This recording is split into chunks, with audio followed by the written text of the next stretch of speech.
Welcome to the November meeting of the Board of Mayor and Aldermen. I don't see Dr. Shackelford here this evening. So anyway, if you would, please stand as I'll lead us in prayer, and then remain standing for the Pledge of Allegiance. Heavenly Father, thank you for this day. Thank you for the wonderful weather you've given us, God. I pray that you would just be with those who aren't with us this evening for whatever reason. God, I pray that you'd watch over and protect those that are sick in our community. God, I pray for wisdom this evening as we do the city's business. And I pray all these things in Jesus' name. Amen. Amen. I pledge allegiance to the flag of the United States of America and to the republic for which it stands, one nation, under God, indivisible, with liberty and justice for all. Thank you. Our future meetings are Bartlett Station Commission, which is a special call meeting on November 10th at 7:30 a.m. Bartlett Arts Council, November 16th at 6 p.m. BPAC Advisory Board, November 16th at 6 p.m. Design Review Commission, November 16th at 6:30 p.m. And the Industrial Development Board, which is also a special call meeting, at November 18th at 7 p.m. Recognitions, as normal, we would recognize any scouts or any special groups here seeking recognition. I don't see any. So we'll move on to a check presentation. Michael Goldberg, if you would come up. Understand there is a presentation to Youth Villages and those that would like to join him.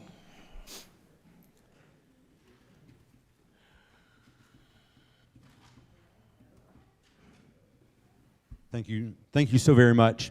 As we're coming, this is once again our annual pickleball tournament.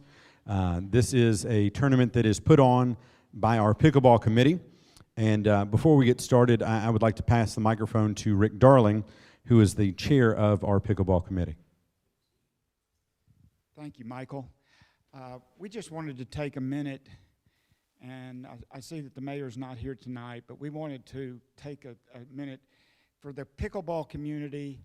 We want to say a special thank you to the mayor, to the city council, and especially the Parks and Recreation people, Shan and Paul, for the beautiful outdoor pickleball courts at Chatillon that we have.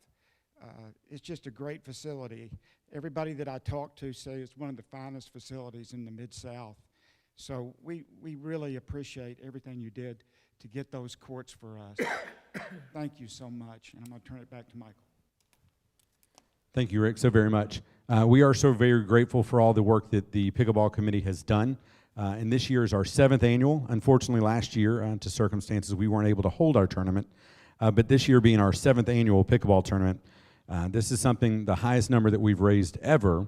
And so this check we're going to present today to Pat Lawler and Youth Villages for $51,770.61 on behalf of the City of Bartlett and the Bartlett Parks and Recreation Department.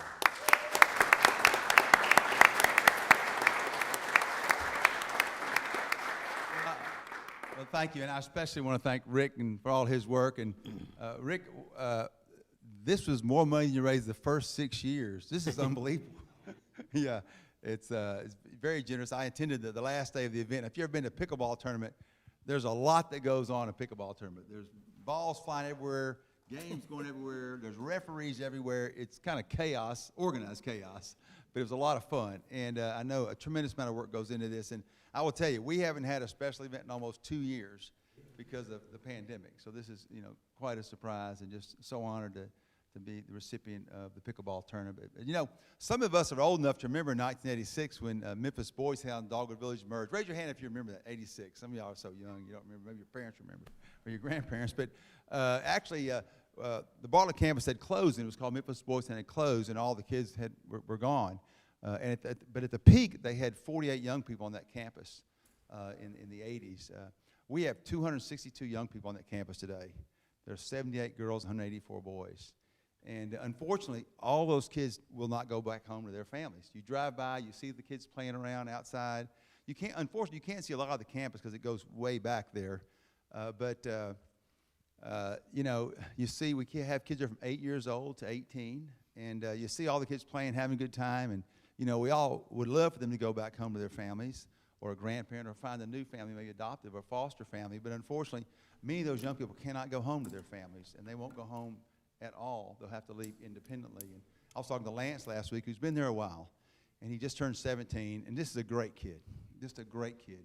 But he's had trouble in foster care. It just hadn't worked out. And some kids, when they get to the age of 16, 17, they say, look, don't make me go to another foster home and try to build a relationship with another family. Just let me kind of turn 18 and age out. So I asked Lance what was his plans. He said, well, I'm going to be aging out of the foster care system. So at 18, that means in the old days, we just waved goodbye. We have a program now called LifeSet that this money is going to support that helps these young people find a job, find housing, continue their education, find transportation, just continue life as a young adult. Because when they leave, kids like Lance, they have no support system. There's no family. Unfortunately, when most kids grow up in foster homes and in and out of residential programs, they don't really have any friends. And so it's really tough. So this is why this is so important. This is to go to support a young man like Lance and many others that leave that campus living independently as young adults. So thank you so much. We love being in Bartlett. Our national headquarters in Bartlett, up on Brother Boulevard. I live in Bartlett, where I have for 30 years. And, of course, our largest campus with the most kids on it is here in Bartlett. Thank you so much for y'all's generous support. We really appreciate you guys.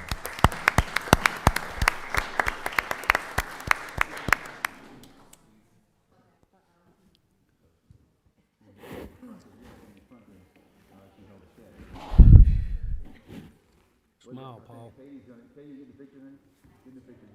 Stand over their shoulders on the back row. Get down the back row and stand over some of the short ones. You need to have your picture in there. Y'all got to stand in front here.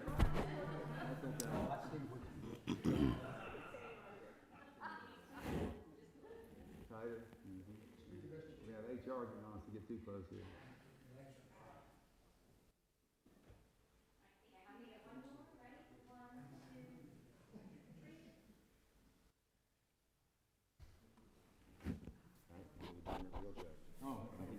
Don't lose that. That's the important. Thanks, you guys. Appreciate it. Thank you. Hey, Pat. Thank you. Now I'm going to come down there for another proclamation.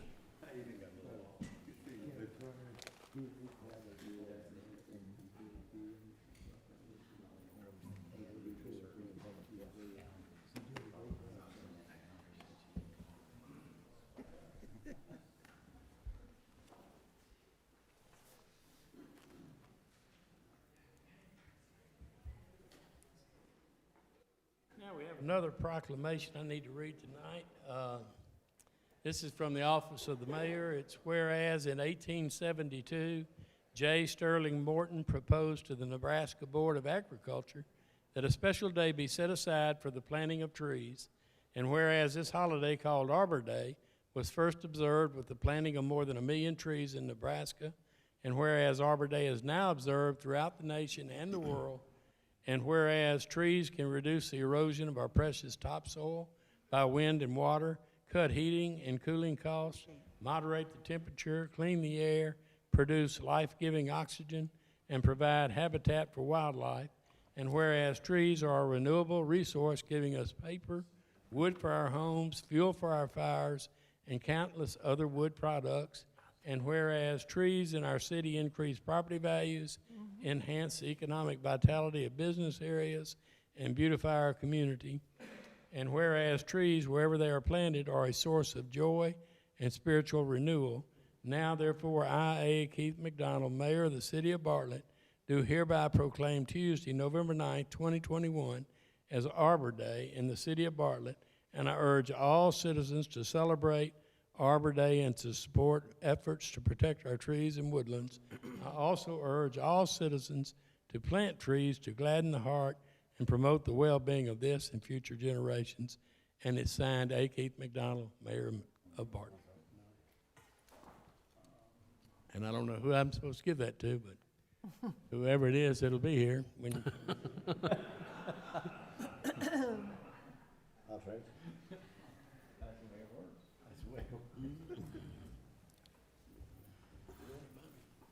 That was an honest statement. by a hard-working vice mayor. The next item on the agenda is the acceptance of the minutes. You should have received a copy of the minutes in your package. We have a motion to Second. approve and a second. If you would, go to your device and vote.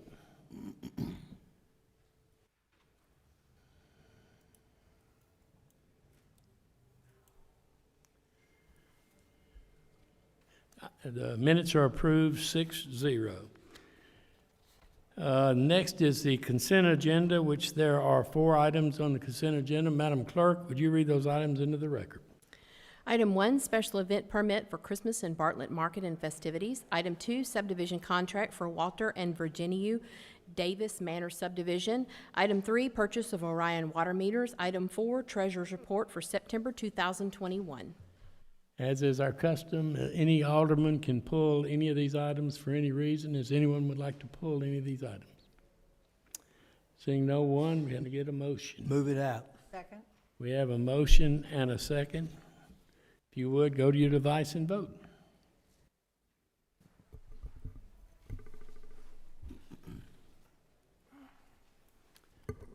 Item is approved 6-0. There are 4 items under new business. Madam Clerk, would you read item 1? Item 1, to reestablish the November 23rd, 2021 Board of Mayor and Aldermen meeting. Mr. Brown. Yes, thank you, Chairman. At a previous meeting, you voted to cancel the second meeting in November. It looks now like we may have some business we need to have at that meeting. You'll hear later from Union Depot about that project. And in order to keep that moving, we need to have this meeting and keep that moving through the process. So, Move to approve. Second. Have a motion and a second. If you would, go to your device and vote.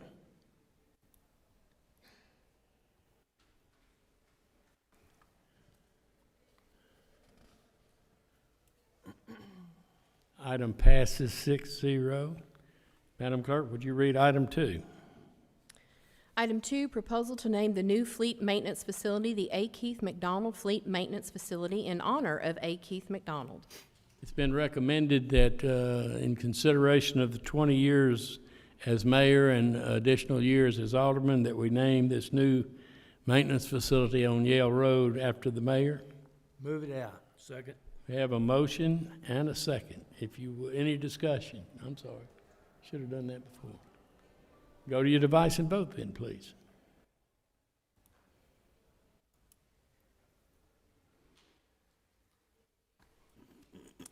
Item is approved 6-0.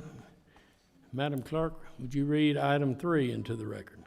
Resolution 33-21, a resolution to amend the City of Bartlett fiscal year 2022 American Rescue Plan Act Fund to provide for resources to respond to the current public health emergency as authorized in the American Rescue Plan Act. Mr. Phoebus. This is a resolution to authorize payment to Bartlett, St. Francis Hospital, Bartlett, up to an amount of $1 million. It'll be on a reimbursement basis, and it is an authorized expenditure of ARPA funding. You've heard the recommendations or any, I do have something I need to read. well, can we get it on, can we, is there a motion? Motion. We have a motion and a second. Second. Now, Alderman Elliott. Okay, I just need to let this be known. I am a member of the Board of Directors for St. Francis Hospital, Bartlett. As being on the board, I receive a small stipend for attending the board meetings. Although I will not receive any benefit from the proposed resolution to reimburse St. Francis Hospital, Bartlett from the American Rescue Plan Act funds for contract staffing expense due to the COVID-19 surge, I publicly acknowledge my indirect conflict of interest in the proposed resolution about to be voted on. However, I declare that my argument and my vote answer only to my conscience and to my obligation to my constituents and the citizens of this body represents. Any other comments? If you would, Sorry, I have a question. I'm sorry, go ahead. I know we talked about it in the work session, but you're saying up to 1 million? Yes. I thought he already had something presented, didn't he? It's an amount up to 1 million. It's reimbursable once we get invoices or documentation from the hospital. It'll be paid. Okay. Well, and I just want to say, I appreciate everybody listening to me in the work session, but I still stand by that Tenet is a huge corporation. They just, purchased a new company for $1.2 billion yesterday. They had an earnings statement where they have $2 billion in cash, and they're making over $100 million a quarter. So I just want to explain my reasoning. I'm still standing by that. Thank you. Any other comments? Ouch. Go ahead. Alderman Parsons? I'm just thankful that we do have a intensive care unit here in Bartlett for our citizens to go to. And I know it's been a troubling time through this, but I'm just thankful to have a city that's big enough and a community large enough to have a hospital within its city limits for our citizens to go to.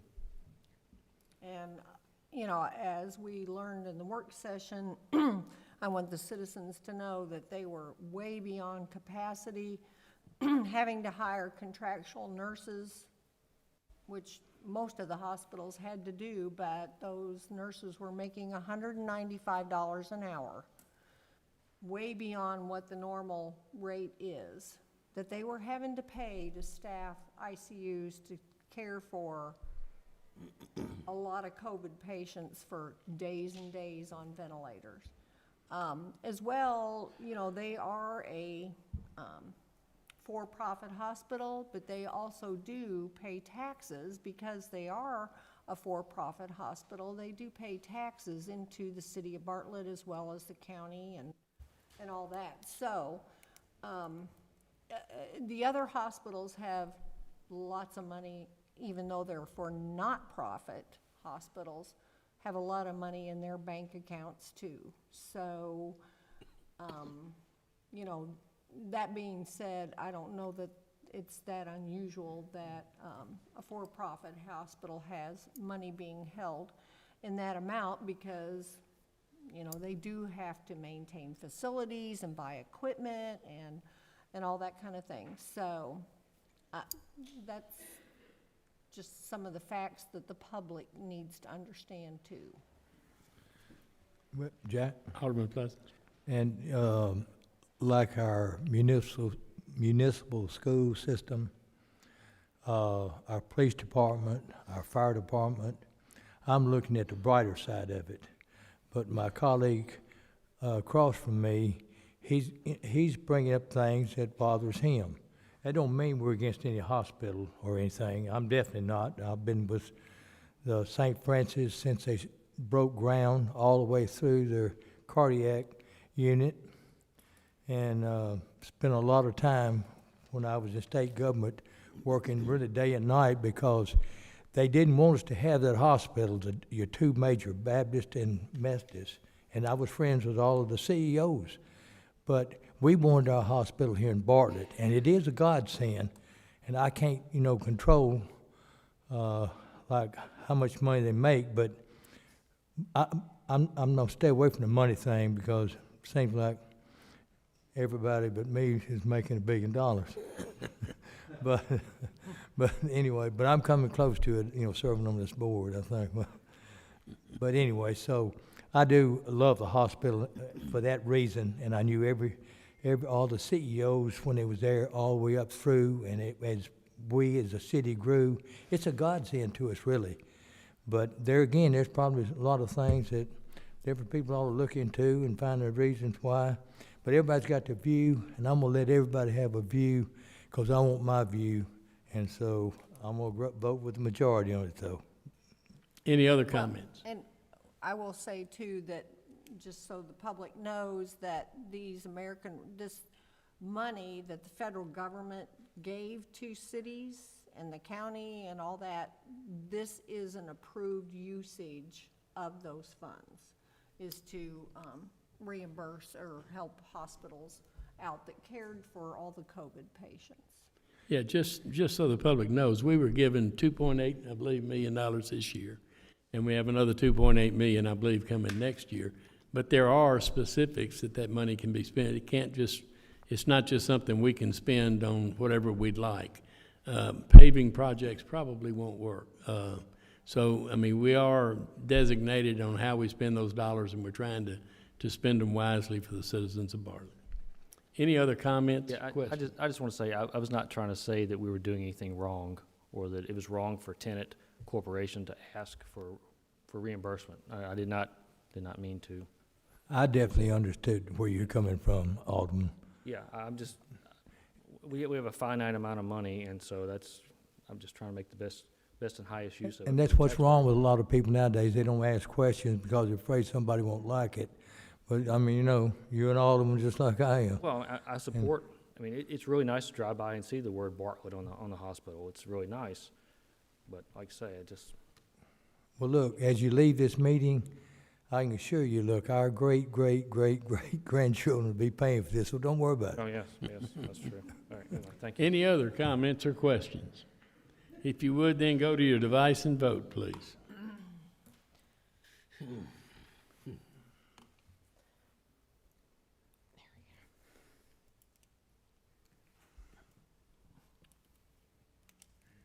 Item passes 5-1. Next item on the agenda is, Madam Clerk, would you call that in item 4? Tax increment financing program briefing for Union Depot project. Mr. Brown. This is a project that, a mixed-use residential project that some of you may have seen at the Industrial Development Board the other night, where they approved moving forward with this project. It's at the Baptist Children's Home site. It's going through a fast-track process over the next couple of months to try to get a tax increment financing approved for this project, and then through all the planning commission, special use permit, the process is got to go through. But we're trying to get this done by the end of the year. So we're going to have the additional meeting in November for you guys to consider this project. And as it's starting to move forward, we thought it was important that Dexter Muller, the consultant on the project for Grant Homes, at least give a briefing tonight so you guys know what's going on as it moves through the process of county commission committees and other boards and for approval. So Dexter Muller's here tonight. Thank you, Mr. Chairman and members of the board.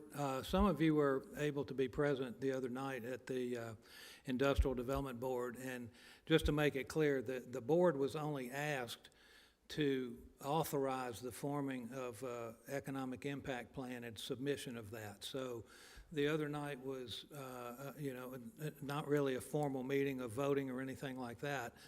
But tomorrow, really to meet a significant challenge in the time frame, we've scheduled tomorrow to give a similar type of briefing to the County Commission Economic Development Committee. They want that to happen before any formal votes come from the cities, because if they've got a concern about it, they want to express that before they see it in a final form. So tomorrow's briefing is nothing, again, more than going through the project, a little bit about the total investments that are going to be made, and then to address any questions they have. We felt strongly that you ought to see it before any county commission committee or anyone else does, so we appreciate you scheduling it tonight. Many of you have watched the Baptist Children's Home for decades, and as I mentioned the other night, actually I adopted both of my children, and so I know what it is to have a place that takes care of kids. And you see youth villages that, is doing a similar type of operation. But for whatever combination of reasons, the Baptist Children's Home, of number 4 or 5, maybe 4 years ago, decided that they were not going to continue operations. That's a really high profile and a strategic piece of property for Bartlett. It's 73.9 acres, so that makes it a quite large piece of property.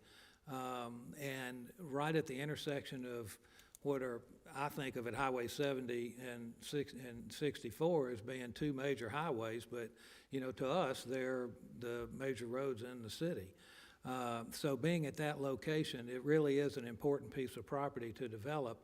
Of course, today, it's generating no property taxes for either you or the city. And not that that's, something that we feel badly about it, because they provided a great service. But now that it's vacant, there's an opportunity to do something that provides resources that'll help the city and the county carry out the missions that you've got. Grant Homes has a contract to purchase the property, and it really is contingent upon them being able to have a plan approved that you support. And of course, you'll be going through the planning process simultaneously with the TIF process. And then the other is the tax increment financing to allow the substantial amount of public improvements that need to be made. And that'll really, depending on how it's done, can open up some other properties. I know, for example, that the city of Memphis has sort of curtailed the sewer extensions in the southern part of Bartlett, as they have in other parts of, even in Memphis as well. And this could potentially pose some sewer solutions that would be of benefit, not only this property but others, but they're working through that at the same time with the planning process.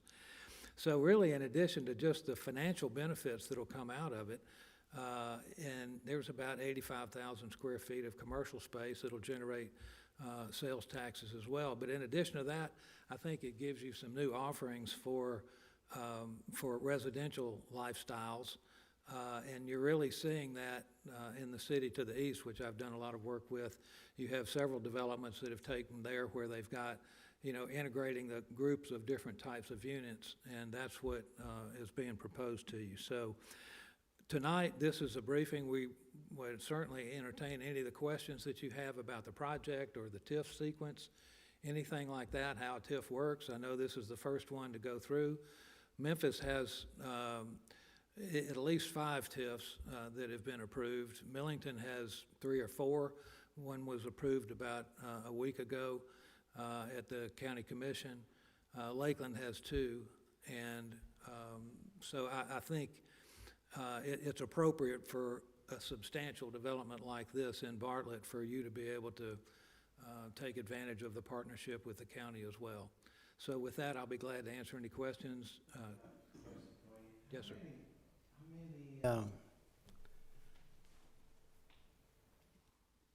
Things are gonna be like apartments and stuff.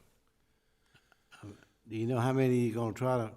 Yeah, there's different types of combinations of units. So the single-family homes, there are about 158 of those, and those would be in about the $440,000 range.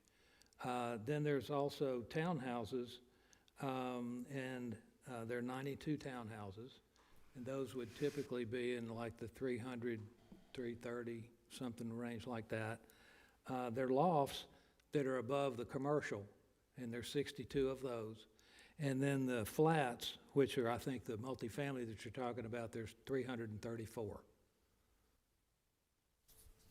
Thank you. Any other questions for Mr. Gooden?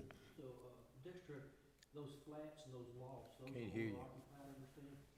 Well, the townhouses are owner-occupied. The single-family, of course, are owner-occupied. So the lofts above the commercial, those will be rental. And then the flats will be as well. Which is what the majority of them are over there? Yes. Any other questions? This doesn't, go ahead, Alderman. Is this similar to, what's maybe going on out in Lakeland? Yeah, if you look at the Lakeland Commons, which is on Highway 70, they've got commercial on the ground floor. They have lofts above that. They also have townhouses that are adjacent to it. So they have, multifamily there as well. In the Lake District, which is a bigger development, right at the old Factory Outlet Mall site, they have the similar combination. They have more multifamily units than this is, but they also have townhouses, they have single family, and they have commercial in that as well. Go ahead, Alderman. How would you compare the project here at Bartlett is being planned against the Lakeland project, what they are building out there right now? In the same level, or? Yeah, I mean, there's a lot of similarities because, first of all, you know, a commercial space is really sort of in transition these days. And there's so much more pressure on building commercial. You know, some cities would say, we'd like to have a lot more commercial. The problem is that nobody knows what the commercial world is going to look like now. So you've got 85,000 square feet, which is a pretty substantial amount of commercial. I mean, that's really about the size of a neighborhood center. So you've got that there. And when you look at the townhouses and the single-family homes and the flats, it's very similar to the ones that are being built in those other two cities. And it's really more like, I mean, this one also has pedestrian ways that connect those things.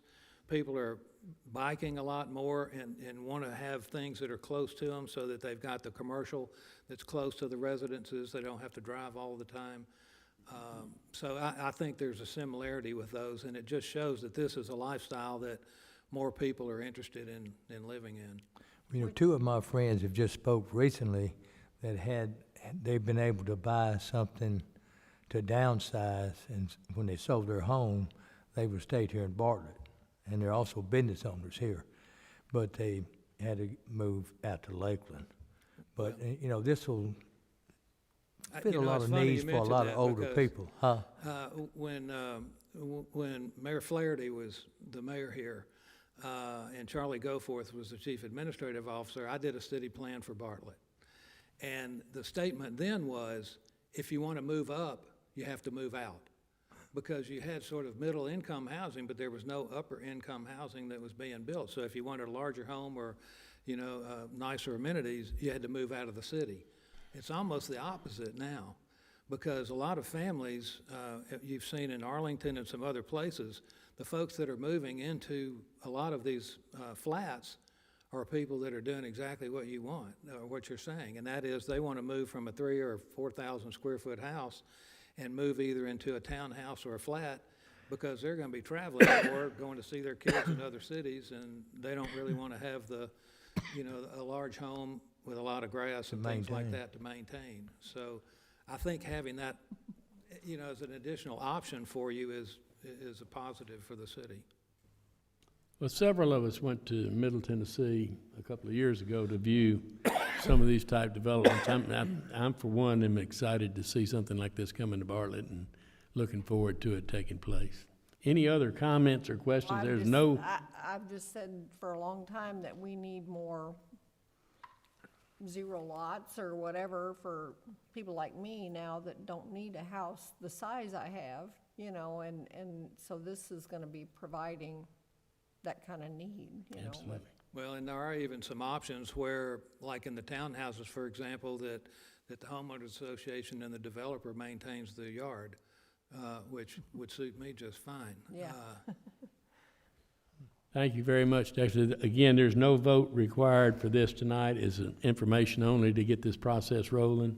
And if there are any other questions, go ahead, Alderman Parsons. Dexter, did I understand you say that the one at Evergreen and Lakeland, there's no single family at all in it, right? Well, the one that's Lakeland Commons, that's on Highway 70, there's no single family in that one. And you said there's 158 here at about 440,000. That was really, among other things, because there is demand for new housing in Bartlett. And I think this opens, you know, I've lived on Brunswick Road for about 30 years, and I haven't seen nearly as much new development taking place in Bartlett as some of the eastern suburbs in Lakeland and Arlington. And I think there's a really pent-up demand for new single-family homes. But to have these also gives you a buffer between the other residences that are already there. So the residents would, at the end product, the residents would have an opportunity to buy a single-family home and a townhome. That's right. Thank you. Any other comments or questions? Thank you, Dexter. We appreciate you coming down tonight. Thank you very much. As is our custom, that's the conclusion of our regular agenda, but anyone can address this board for up to 3 minutes on any subject. Any of the aldermen have anything they'd like to? I do. Go ahead, Ms. I Alderman Ellis. just want to remind everybody that Thursday, this Thursday, November 11th at 10 a.m., they will be having the Veterans Ceremony at Veterans Park. If the weather is inclement, it will be at the pavilion right there nearby. So if you would like to be there and honor the veterans, it would be a good thing to do, and maybe we'll not have rain. And but anyway, November 11th at 10 a.m. Thanks. Any other aldermen? Any of our directors have anything they'd like to address? Anybody in the audience that'd like to address this board, now'd be the time to do it. Seeing no one coming forward, and this being the conclusion of our regular business, this meeting's adjourned.